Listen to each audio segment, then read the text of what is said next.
Hello my dear ones. आज इस video में मैं बात करने वाली हूँ अटैचमेंट्स के बारे में। मैंने अटैचमेंट पे पहले भी वीडियो बनाया है जिसे आप लोगों ने बहुत पसंद किया है। मैं आज इस वीडियो में बात करने वाली हूँ कि कैसे पता लगाएं वो कौन से साइंस हैं जिससे कि आप अभी भी उस पर्सन से अटैचमेंट को फील करते हैं जिससे आप बहुत पहले डिटैच हो चुके हैं। ऐसा होता है ना कि हमने कॉन्शियसली जान लिया, समझ लिया, कई बार हमारी ईगो भी कह रही है कि अब ये पर्सन हमारी ज़िंदगी में नहीं रहा तो कोई बात नहीं है। तो वहाँ पर हम कॉन्शियसली इस तरीके से अपने मन को कोई ना कोई लॉजिक देकर सेटिस्फाई कर लेते हैं, लेकिन अंदर अंदर सबकॉन्शियसली हमारे अंदर वो इमोशनल अटैचमेंट अभी भी है। मतलब वो आग बुझी नहीं है, वो आग मंद मंद जल रही है। जैसे ही कुछ हवा मिलेगी तो वो आग फिर से भड़क जाएगी। ऐसा ज़रूर होता है ना। तो किस तरह से पहचाने, मैं आज आपको सिर्फ 5 साइन के बारे में बताऊंगी कि ऐसे कौन से 5 साइंस हैं जो आपको ये बताएंगे कि आपको अभी भी अपने अंदर के मन पर काम करने की ज़रूरत है उस पर्सन से कम्प्लीटली डिटैच होने के लिए। जो पहला साइन है वो ये है कि आप अभी भी उस पर्सन की लाइफ में किसी ना किसी रूप में इनडायरेक्टली इंटरेस्ट लेते हैं। अगर कोई भी ऐसी सिमिलर घटना कहीं पर होती है, कोई बात चलती है, किसी ऐसे पर्सन को देखते हैं जो उससे किसी न किसी तरीके से मैच करता है और आपके अंदर आपकी इमेजिनेशन में कुछ मेंटल रिकॉलिंग होती रहती है और आप उस लूप को एंजॉय करते हैं, भले ही कुछ नेगेटिव इमोशंस के साथ, बट वो आपके अंदर चलता है तो आप उसे रोकने की कोशिश नहीं करते हैं और आप अपने ही साथ कॉन्वर्सेशन में अटक जाते हैं। आप फिर उस पर्सन की लाइफ में क्या चल रहा है उसमें ताका झांकी करने लग जाते हैं, किसी भी तरीके से उसका सोशल मीडिया अकाउंट या फिर कुछ कॉमन फ्रेंड्स के ज़रिए इनडायरेक्टली उसके बारे में थोड़ा बहुत जानना। भले ही आपको इससे एक नेगेटिव रूप में सेटिस्फैक्शन मिल रहा हो कि अच्छा, आपसे अलग होने के बाद उस पर्सन की लाइफ में क्या क्या चल रहा है और अगर कुछ इतनी बढ़िया नहीं चल रही है तो आपको चाहे उसी से नेगेटिव रूप में ही खुशी सी मिल रही हो, लेकिन आप ताका झांकी कर रहे हैं, आप कनेक्टिविटी फील कर रहे हैं और आप उस लूप से बाहर आने का कोई एफर्ट नहीं कर रहे हैं। तो एक बहुत बड़ा साइन है कि आप सबकॉन्शियसली अभी भी उस पर्सन से कनेक्टेड हैं। जैसे ही आपको ये साइन मिले, आपको समझना चाहिए कि आप अपने साथ बहुत गलत कर रहे हैं, क्योंकि जब तक आप सारे लिंक्स ब्रेक नहीं करेंगे तब तक आप फ्री हो ही नहीं पाएंगे। आपको समझना होगा कि जैसे ही आप नोटिस करें कि ये सब आपके साथ हो रहा है, तब अपने आप को तुरंत किसी और एक्टिविटी में बिजी करें, क्योंकि जितना आप उस लूप को बार बार तोड़ेंगे उतना ज़्यादा उसका इफ़ेक्ट कम होता हुआ चला जाएगा। दूसरा साइन है कि आपको पीपल प्लीजिंग की आदत पड़ गई है। मतलब आपने किसी पर्सन को खोया, उसके बाद आपके अंदर बिहेवियरल चेंजेस आप देख रहे हैं कि अब आप लोगों के प्रति थोड़ा जेनरस ज़्यादा हो गए हैं या थोड़ा एडजस्टमेंट ज़्यादा करने लग गए हैं आप, या आपके अंदर कुछ ऐसा फियर रहता है कि कहीं दूसरा पर्सन भी मुझसे अलग ना हो जाए। तो उसकी वजह से आपके अंदर लोगों को प्लीज़ करने का, लोगों को खुश रखने का बिहेवियर कुछ इस तरीके से डेवलप हो रहा है। तब भी आपको समझ जाना चाहिए कि कहीं ना कहीं पहले डिटैचमेंट का गहरा असर अभी भी आपके अंदर है, जिसमें आप लोगों को प्लीज़ कर रहे हैं। क्यों? क्योंकि आपकी सेल्फ स्टीम पर बहुत बड़ा अटैक हुआ है। आप अभी भी उसे सबकॉन्शियसली पूरी तरीके से एक्सेप्ट ही नहीं कर पा रहे हैं कि आपके साथ वो सब हो गया था। कॉन्शियस विजडम तो सबको गाइड करता है कि अब कुछ हो नहीं सकता, लेकिन अनकॉन्शियस लेवल पर आपके वो चेंजेस आ गए हैं और आप दूसरों को खुश करने के चक्कर में अब अपने आप को थोड़ा थोड़ा सताने लग गए हैं। तो ये भी एक बहुत बड़ा साइन होता है कि आप अपने उस पास्ट के डिटैचमेंट से अभी तक ओवरकम पूरी तरीके से नहीं कर पाए हैं। सबकॉन्शियसली आप अटैच हैं। तो ऐसे में आपको क्या करना है? ऐसे में आपको अपने आप को प्यार दुलार यानी कि अपनी सेल्फ स्टीम को बढ़ाना है और आपको समझना है कि मेरे साथ ये जो बैड एक्सपीरियंस आया था, हर एक बैड एक्सपीरियंस सिर्फ एक लर्निंग होता है। बैड और गुड एक्सपीरियंस जैसी कोई चीज़ वैसे एग्जिस्ट करनी नहीं करती, हर एक्सपीरियंस एक लर्निंग होता है। तो कई बार हमारी लर्निंग जो होती है वो हमें लाइफ में बहुत कुछ और बेटर करने के लिए कुछ टिप्स दे जाती है, और कई बार वो लर्निंग हमारी ये होती है कि अभी करंटली भी हमारी लाइफ में सब कुछ अच्छा ही चल रहा होता है, बेटर चल रहा होता है।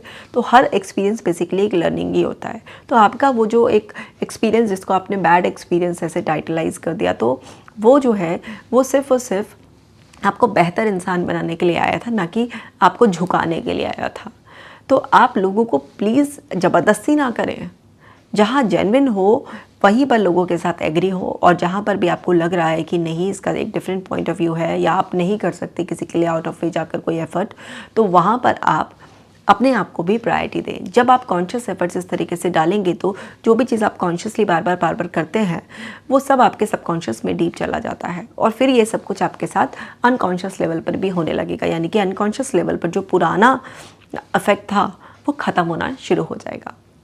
तीसरा जो साइन है कि अगर आप अननेसेसरी कुछ ना कुछ खाते रहते हैं, मतलब आपका जो ईटिंग पैटर्न है वो डिस्टर्ब हो गया या आप बहुत कम खा रहे हैं, तो ये भी एक बहुत बड़ा साइन होता है जो ये बताता है कि आपके इमोशंस अंदर से अभी पूरी तरह से हील नहीं हुए हैं। अगर आप अपने ईटिंग पैटर्न में बहुत ज़्यादा चेंजेस नोटिस कर रहे हैं, आप देख रहे हैं, क्योंकि किसी किसी को क्या है इमोशनल ईटिंग में आदत ज़्यादा खाने की पड़ जाती है, किसी किसी को ऐसा होता है कि उसकी भूख कम होने लग जाती है। तो ये पर्सन टू पर्सन डिपेंड करता है कि उसके अंदर का सिस्टम कैसे रिएक्ट कर रहा है। अगर आप अपनी ईटिंग पैटर्न में काफ़ी चेंजेस देख रहे हैं अभी भी, तो आप समझ जाइए कि अभी भी आपके सबकॉन्शियस लेवल पर वो जो अटैचमेंट है उसका कोई ना कोई ऐसा लिंक, कोई मंद मंद सी आग अभी भी जल रही है जो पूरी तरह से बुझ नहीं रही है, और आपके इमोशंस आपको अलाउ नहीं कर रहे हैं एक बैलेंस क्रिएट करने के लिए। तो जब भी आप ऐसा नोटिस करें, तो जब भी मान लीजिए जिनको ऐसा है कि ज़्यादा भूख लग रही है वो ज़्यादा खाते हैं, तो अपने आप से सवाल पूछिए कि क्या वास्तव में मेरी इस टाइम खाने की रिक्वायरमेंट है, या जस्ट मेरे इमोशंस मुझे फोर्स कर रहे हैं कि मुझे कुछ खाना है, कि मैंने लो इमोशंस में कभी कुछ खाया तो मुझे उस टाइम पर एक प्लेजर वाली फीलिंग हुई, तो अब मेरा उसकी कंडीशनिंग हो गई है। तो क्या वास्तव में मेरे शरीर को ज़रूरत है? जब आप 5-7 बार इस तरीके से अपने भूख को नोटिस करेंगे कि क्या ये रियल हंगर है या आपकी जस्ट एक इमोशनल हंगर है, तो वहाँ पर अपने पैटर्न को पकड़ पाएंगे। जिन लोगों को कम भूख लग रही है, तो उन लोगों को क्या है कि खाने के टाइम पर ज़रूर खाना है, चाहे आप थोड़ा सा अमाउंट खाएं। ये नहीं है कि आपने मील को स्किप कर दिया है। तो धीरे धीरे आपके अंदर का सिस्टम क्या है सेट होना स्टार्ट हो जाएगा, और आपको पर्टिकुलर टाइम पर खाने का मन करने लग जाएगा। तो इस तरीके से आप इस साइन को नोटिस कर इसको ऐसे ख़त्म कर सकते हैं। चौथा जो साइन है वो ये है कि आप अभी भी अपनी लाइफ में कोई बड़े गोल सेट नहीं कर पा रहे हैं, कोई बड़ा मोटिवेशन आपको जो है ना टिकता नहीं है आपके अंदर। आपको बस लाइफ में ऐसा लगने लगा है कि क्या ही ज़्यादा करना है, जितना है जो है उसी में ही अब आपको सेटिस्फैक्शन, मतलब आपके जो सपने हैं ना वो सब जो है ना ढीले पड़ गए हैं। मतलब कहीं आप पैशनेट हुआ करते थे, लेकिन वो पैशन अब अपने अंदर वो फायर आप महसूस नहीं कर रहे हैं। तो वो भी एक बहुत बड़ा साइन है कि स्टिल आप अभी भी उस जो अटैचमेंट था डिटैचमेंट के बाद ओवरकम नहीं कर पाए हैं पूरी तरीके से।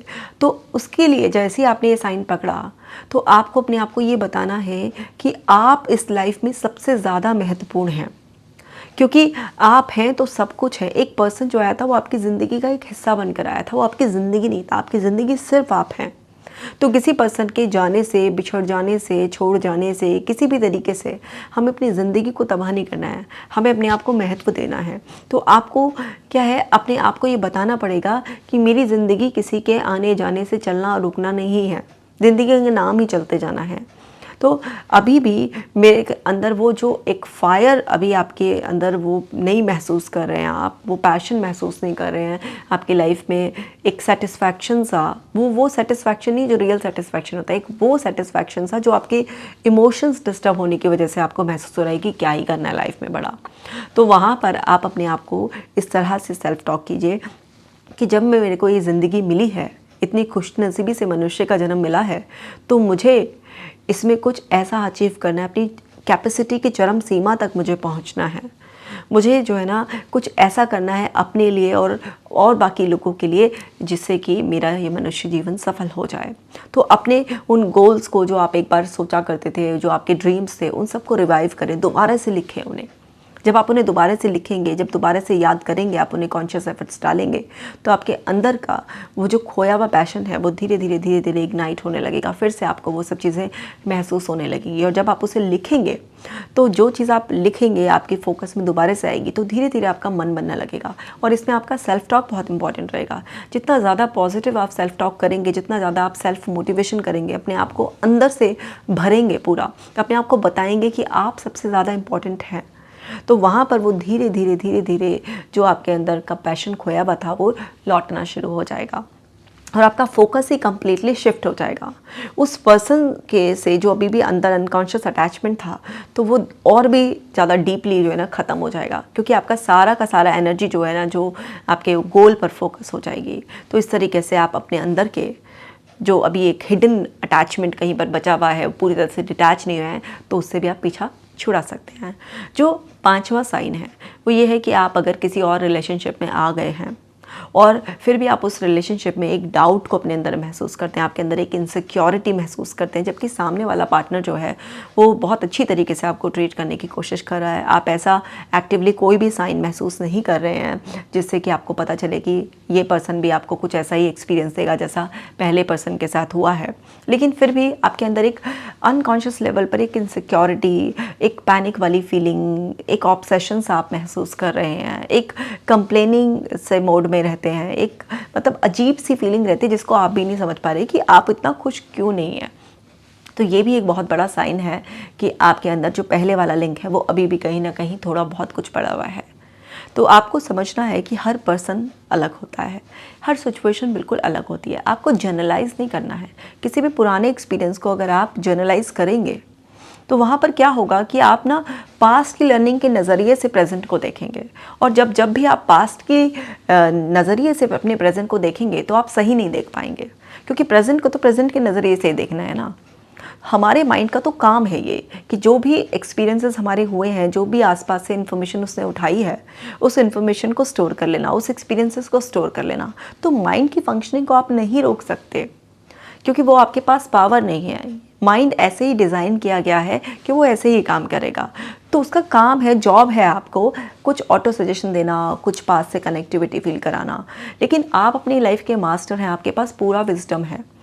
आप माइंड के सजेशन को रिजेक्ट कर कर प्रेजेंट में एक नए माइंडसेट के साथ जो है ना उस पर्सन को देख सकते हैं। आपका मन आपको कुछ सुझाव दे भी रहा है कि देखो, अलर्ट कर रहा है कि तुम्हारे साथ फिर से ऐसा कुछ ना हो जाए। तो आप अपने मन को एक सॉलिड जवाब दीजिए कि मैं पुराने एक्सपीरियंस से लर्निंग लेकर अब पहले से ज़्यादा मैच्योर हूँ। मैंने अपने अंदर भी सुधार कर लिए हैं और मैंने सामने वाले को भी परखने की अपनी शक्ति को अब ज़्यादा महसूस किया है अपने अंदर।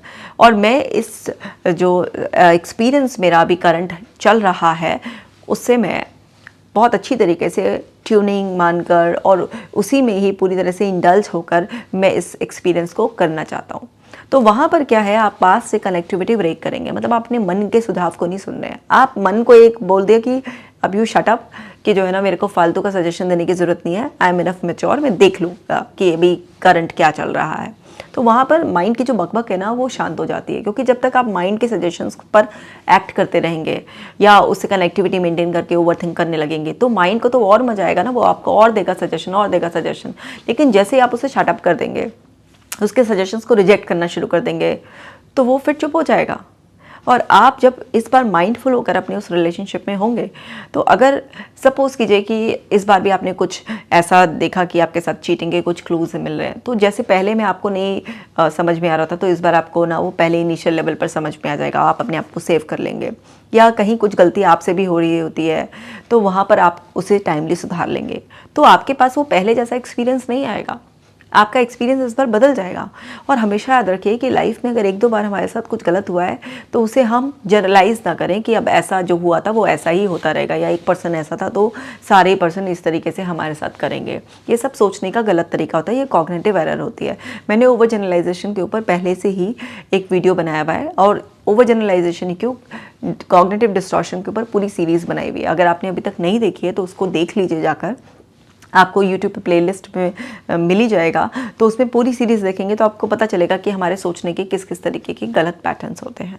तो मैंने आज आपको इस वीडियो में 5 साइंस के बारे में बताया, जिससे पता चलेगा कि आप अभी भी पुराने उससे लिंक्ड हैं। और जैसे ही आप ये 5 साइन पकड़ें तो आप तुरंत अलर्ट हो जाइए और अपने आप को उस अटैचमेंट से पूरी तरीके से डिटैच करने के लिए फिर से एफर्ट्स डालना शुरू कीजिए। क्योंकि कई बार क्या होता है कि जो जड़ें बहुत मजबूत होती हैं वो एक दो बार से नहीं जो है ना गिरती हैं, पूरी तरह से नहीं निकलती हैं। उन पर रिपीटेडली समय समय पर वार करना पड़ता है, और न जाने वो कौन से एक बार में ऐसा है कि पूरी तरीके से जड़ें जो है ना अंदर से उखड़ जाएं। तो मन के अंदर से जो आपकी उस अटैचमेंट की जड़ें जमी हुई थी उनको पूरी तरीके से उखाड़ने के लिए आपको इस तरीके से भी अपना खास ख्याल रखना है। तो उम्मीद करती हूँ कि ये वीडियो आपको बहुत अच्छा लगा होगा, और इस वीडियो की तो न जाने कितने लोगों को ज़रूरत है, क्योंकि हम ना इमोशनल होते हैं ना, इंसान लॉजिकल लगते हैं लेकिन वो अंदर से डीपली इमोशनल होते हैं। सो कोई भी अपने इमोशन से परेशान है तो आपका एक शेयर उसकी मदद कर सकता है। तो आप ज़रूर इस वीडियो को शेयर कीजिएगा और कमेंट कर मुझे भी बताइएगा कि ये वीडियो आपको कैसे लगी। आप अपना खास ख्याल रखिएगा। मैं मिलूँगी आपसे नेक्स्ट वीडियो में।